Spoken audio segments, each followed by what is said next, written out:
ओम शांति। 21 मार्च 2024 बाबा के महावाक्य। मीठे बच्चे, अंतर्मुखी हो, याद का अभ्यास करो। चेक करो कि आत्म अभिमानी और परमात्म अभिमानी कितना समय रहते हैं। प्रश्न। जो बच्चे एकांत में जाकर आत्म अभिमानी बनने की प्रैक्टिस करते हैं, उनकी निशानी क्या होगी? उत्तर। उनके मुख से कभी उल्टा सुल्टा बोल नहीं निकलेगा। 2. भाई भाई का आपस में बहुत लव होगा। सदा क्षीरखंड होकर रहेंगे। 3. धारणा बहुत अच्छी होगी। उनसे कोई विकर्म नहीं होगा। 4. उनकी दृष्टि बहुत मीठी होगी। कभी देह अभिमान नहीं आएगा। 5. कोई को भी दुख नहीं देंगे। ओम शांति। रूहानी बच्चों प्रति सिर्फ रूह कहेंगे तो फिर जीव निकल जाता है। इसलिए रूहानी बच्चों प्रति रूहानी बाप समझाते हैं, अपने को आत्मा समझना है। हम आत्माओं को बाप से यह नॉलेज मिलती है। बच्चों को देही अभिमानी हो रहना है। बाप आए ही हैं बच्चों को ले जाने लिए। भल सत्युग में तुम आत्म अभिमानी बनते हो, परंतु परमात्म अभिमानी नहीं। यहाँ तुम आत्म अभिमानी भी बनते हो तो परमात्म अभिमानी भी, अर्थात हम बाप की संतान हैं। यहाँ और वहाँ में बहुत फर्क है। यहाँ है पढ़ाई, वहाँ पढ़ने की बात नहीं। यहाँ हर एक अपने को आत्मा समझता है और बाबा हमको पढ़ाते हैं। इस निश्चय में रहकर सुनेंगे तो धारणा बहुत अच्छी होगी। आत्म अभिमानी बनते जाएंगे। इस अवस्था में टिकने की मंजिल बहुत बड़ी है। सुनने में बहुत सहज लगता है। बच्चों को यही अनुभव सुनाना है कि हम कैसे अपने को आत्मा और दूसरे को भी आत्मा समझ बात करते हैं। बाप कहते हैं, मैं भल इस शरीर में हूँ, परंतु मेरी यह असल की प्रैक्टिस है। मैं बच्चों को आत्मा ही समझता हूँ, आत्मा को पढ़ाता हूँ।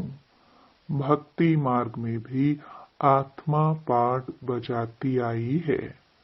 पाठ बजाते बजाते पतित बनी है। अब फिर आत्मा को पवित्र बनना है। सो जब तक बाप को परमात्मा समझकर याद नहीं करेंगे तो पवित्र कैसे बनेंगे? इस पर बच्चों को बहुत अंतर्मुखी हो याद का अभ्यास करना है। नॉलेज सहज है, बाकी यह निश्चय पक्का रहे कि हम आत्मा पढ़ते हैं, बाबा हमको पढ़ाते हैं, तो धारणा भी होगी और कोई विकर्म नहीं होगा। ऐसे नहीं, इस समय हमसे कोई विकर्म नहीं होता है। विकर्माजीत तो अंत में बनेंगे। भाई भाई की दृष्टि बहुत मीठी रहती है। इसमें कभी देह अभिमान नहीं आएगा। बच्चे समझते हैं बाप की नॉलेज बड़ी डीप है। अगर ऊंच ते ऊंच बनना है तो यह प्रैक्टिस अच्छी रीति करनी पड़े, इस पर गौर करना पड़े। अंतर्मुखी होने के लिए एकांत भी चाहिए। यहाँ जैसा एकांत घर में धंधे धोरी में तो मिल ना सके, यहाँ तुम यह प्रैक्टिस बहुत अच्छी कर सकते हो। आत्मा को ही देखना पड़े, अपने को भी आत्मा समझना है। यह प्रैक्टिस यहाँ करने से आदत पड़ जाएगी। फिर अपना चार्ट भी रखना चाहिए, कहाँ तक आत्म अभिमानी बने हैं। आत्मा को ही हम सुनाते हैं, उनसे ही बातचीत करते हैं। यह प्रैक्टिस बहुत अच्छी चाहिए। बच्चे समझते होंगे यह बात तो ठीक है, देह अभिमान निकल जाए और हम आत्म अभिमानी बन जाए, धारणा करते और कराते जाए। कोशिश कर अपने को आत्मा समझ बाप को याद करना। यह चार्ट बड़ा डीप है। बड़े बड़े महारथी भी समझते होंगे। बाबा जो दिन प्रतिदिन सब्जेक्ट देते हैं विचार सागर मंथन करने के लिए, यह तो बहुत बड़ी पॉइंट्स हैं। फिर कभी भी मुख से कोई उल्टा सुल्टा अक्षर नहीं निकलेगा। भाइयों भाइयों का आपस में बहुत लव हो जाएगा। हम सब ईश्वर की संतान हैं। बाप की महिमा को तो जानते ही हो। श्री कृष्ण की महिमा अलग, उनको कहते हैं सर्वगुण संपन्न। परंतु श्री कृष्ण के पास गुण कहाँ से आए? भल उनकी महिमा अलग है, परंतु सर्वगुण संपन्न बना तो ज्ञान सागर बाप से ही है ना। तो अपनी जांच बहुत रखनी है। कदम कदम पर पूरा पोतामेल निकालना है। व्यापारी लोग सारे दिन की मुरादी रात को संभालते हैं। तुम्हारा भी व्यापार है ना। रात्रि को जांच करनी है कि हमने सबको भाई भाई समझकर बात की, कोई को भी दुख तो नहीं दिया। क्योंकि तुम जानते हो हम सब भाई क्षीर सागर की तरफ जा रहे हैं। यह है विषय सागर। तुम अभी न रावण राज्य में हो न राम राज्य में हो, तुम बीच में हो। तो अपने को आत्मा समझ बाप को याद करना है। देखना है कहाँ तक हमारी वह भाई भाई के दृष्टि की अवस्था रही। हम सब आत्माएं आपस में भाई भाई है। हम इस शरीर से पाठ बजाते हैं। आत्मा अविनाशी है, शरीर विनाशी है।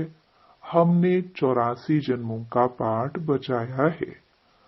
अब बाप आए हैं, कहते हैं मामेकम याद करो, अपने को आत्मा समझो। आत्मा समझने से भाई भाई हो जाते हैं। यह बाप ही समझाते हैं। बाप के सिवाय और कोई का पाठ ही नहीं, प्रेरणा आदि की बात नहीं। जैसे टीचर बैठ समझाते हैं, वैसे बाप बच्चों को समझाते हैं। यह विचार करने की बात है। इसमें समय भी देना पड़ता है।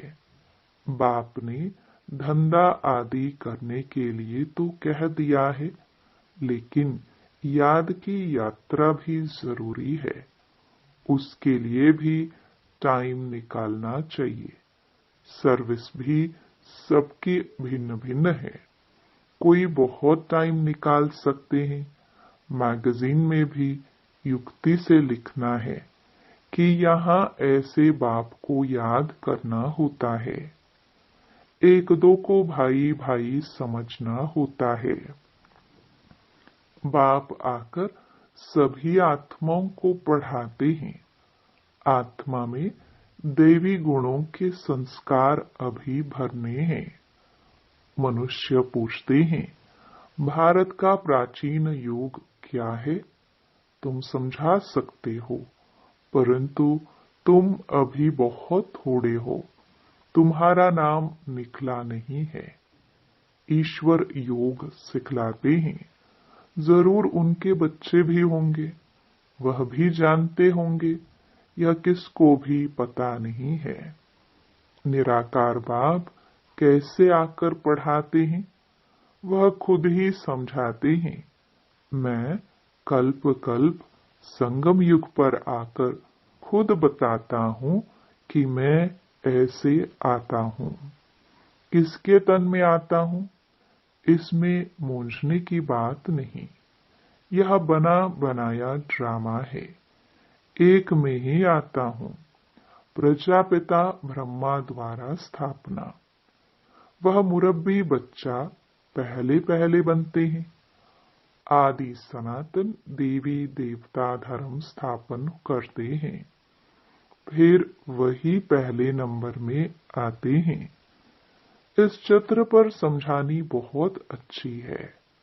ब्रह्मा सो विष्णु, विष्णु सो ब्रह्मा कैसे बनते हैं, यह और कोई समझा ना सके। समझाने की युक्ति चाहिए। अभी तुम जानते हो बाबा कैसे देवता धर्म की स्थापना कर रहे हैं, कैसे चक्र फिरता है। इन बातों को और कोई जान ना सके तो बाप कहते हैं, ऐसे ऐसे युक्ति से लिखो। यथार्थ योग कौन सिखला सकते हैं, यह मालूम पड़ जाए तो तुम्हारे पास ढेर आ जाए।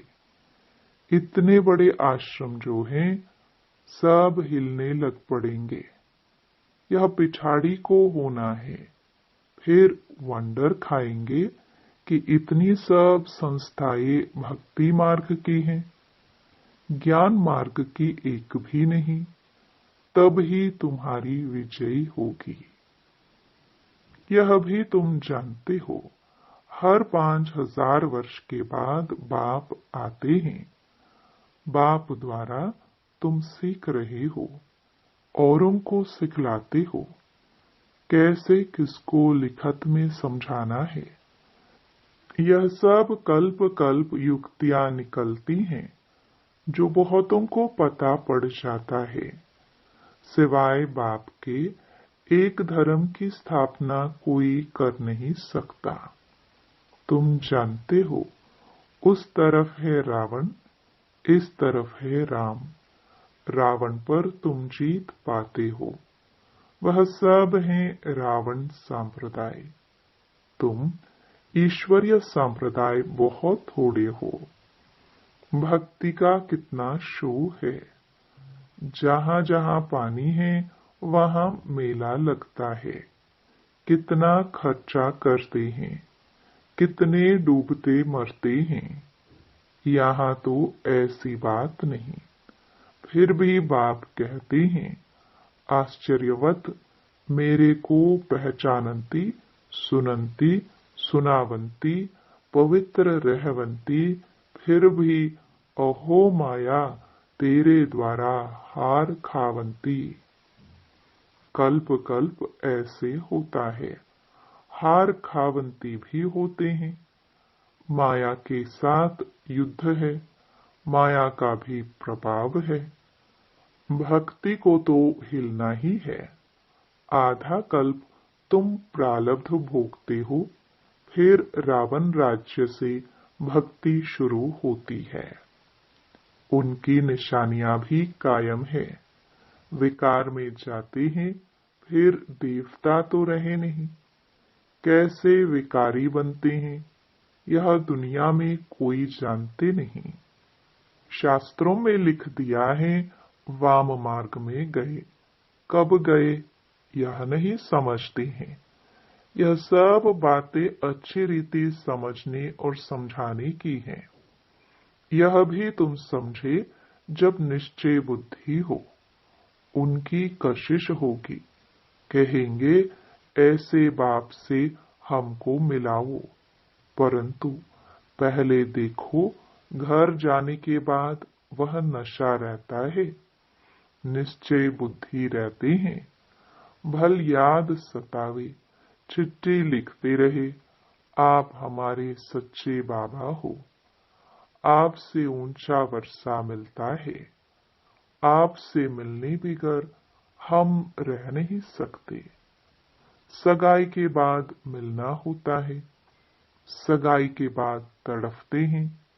तुम जानते हो, हमारा बेहद का बाप, टीचर, साजन आदि सब कुछ है, और सबसे दुख मिला, उनकी एवज में बाप सुख देते हैं, वहां भी सब सुख देते हैं। इस समय तुम सुख के संबंध में बंध रहे हो। यह पुरुषोत्तम बनने का पुरुषोत्तम युग है। मूल बात है अपने को आत्मा समझना, बाप को प्यार से याद करना है। याद से खुशी का पारा चढ़ेगा। हमने सबसे जास्ती भक्ति की है, धक्के बहुत खाए। अब बाप आया है वापस ले जाने, तो जरूर पवित्र बनना है, दैवी गुण धारण करने हैं, पोता मेल रखना है। सारे दिन में कितने को बाप का परिचय दिया। बाप का परिचय देने बगैर सुख नहीं आता, तड़फन लग जाती है। यज्ञ में बहुत विघ्न भी पड़ते हैं, मारे खाते हैं। और कोई सत्संग नहीं जहाँ पवित्रता की बात हो। यहाँ तुम पवित्र बनते हो तो असुर लोग विघ्न डालते हैं। पावन बनकर घर जाना है। संस्कार आत्मा ले जाती है। कहते हैं युद्ध के मैदान में मरेंगे तो स्वर्ग में जाएंगे, इसलिए खुशी से लड़ाई में जाते हैं। तुम्हारे पास कमांडर, मेजर, सिपाही आदि कहाँ-कहाँ से आते हैं? स्वर्ग में कैसे जाएंगे? लड़ाई के मैदान में मित्र संबंधी याद आते हैं। अब बाप समझाते हैं सबको वापस जाना है। अपने को आत्मा समझो, भाई भाई समझो, बाप को याद करो। जो जितना पुरुषार्थ करेंगे उतना ऊंच पद पाएंगे। वो लोग कहते हैं हम भाई भाई हैं, परंतु अर्थ नहीं जानते, बाप को ही नहीं जानते। लोग समझते हैं हम निष्काम सेवा करते हैं, हमको फल की इच्छा नहीं, परंतु फल तो जरूर मिलना है। निष्काम सेवा तो एक बाप ही करते हैं। बच्चे जानते हैं बाप की कितनी ग्लानि की है, देवताओं की भी ग्लानि की है। अब देवताए किसी की हिंसा तो कर नहीं सकते। यहाँ तो तुम डबल अहिंसक बनते हो, न काम कटारी चलाना, न क्रोध करना। क्रोध भी बड़ा विकार है। कहते हैं बच्चों पर बहुत क्रोध किया। बाप समझाते हैं थप्पड़ आदि कभी नहीं मारना। वह भी भाई है, उनमें भी आत्मा है। आत्मा छोटी बड़ी नहीं होती है। यह बच्चा नहीं, परंतु तुम्हारा छोटा भाई है। आत्मा समझना है। छोटे भाई को मारना नहीं चाहिए, इसलिए श्री कृष्ण के लिए दिखाते हैं ओखरी से बांधा। वास्तव में ऐसी बातें हैं नहीं। यह भिन्न भिन्न शिक्षाएं हैं। बाकी श्री कृष्ण को क्या परवाह पड़ी है माखन की। वह महिमा भी करते हैं उल्टी चोरी की। तुम महिमा करेंगे सुलटी। तुम कहेंगे वह तो सर्वगुण संपन्न 16 कला संपूर्ण है। परंतु यह ग्लानि की भी ड्रामा में नोंद है। अभी सब तमो प्रधान बन पड़े हैं। बाप आकर सतो प्रधान बनाते हैं। पढ़ाने वाला है बेहद का बाप। उनकी मत पर चलना पड़े। डिफिकल्ट से डिफिकल्ट यह सब्जेक्ट है। पद भी तुम कितना ऊंच पाते हो। अगर सहज हो तो सब इस इम्तिहान में लग जाए। इसमें बड़ी मेहनत है। देह अभिमान आने से विक्रम बन जाएंगे, इसलिए छुई मुई का दृष्टांत है। बाप को याद करने से तुम खड़े हो जाएंगे। भूलने से कुछ न कुछ भूल हो जाएगी। पद भी कम हो पड़ता है। शिक्षा तो सबको दी है, जिसकी बाद में गीता बनाई है। गरुड़ पुराण में रोचक बातें लिखी हैं, जो मनुष्यों को डर लगे। रावण राज्य में पाप तो होते ही हैं, क्योंकि है ही कांटों का जंगल। बाप कहते हैं दृष्टि को भी बदलना है। बहुत समय से हिरे हुए हैं, इसलिए शरीर की तरफ प्यार चला जाता है। विनाशी चीज से प्यार रखने से फायदा ही क्या।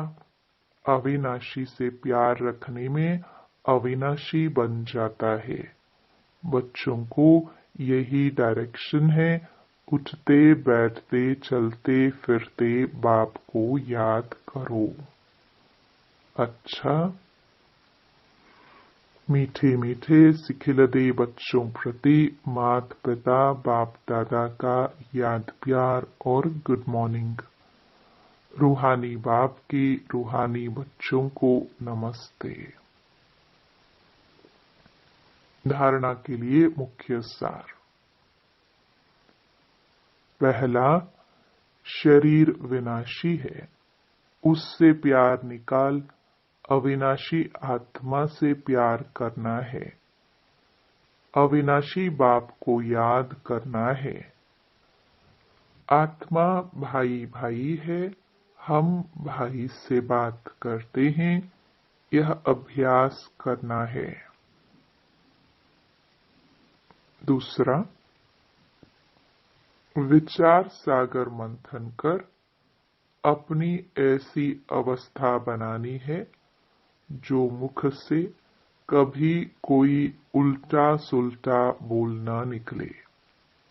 कदम कदम पर अपना पोतामेल चेक करना है।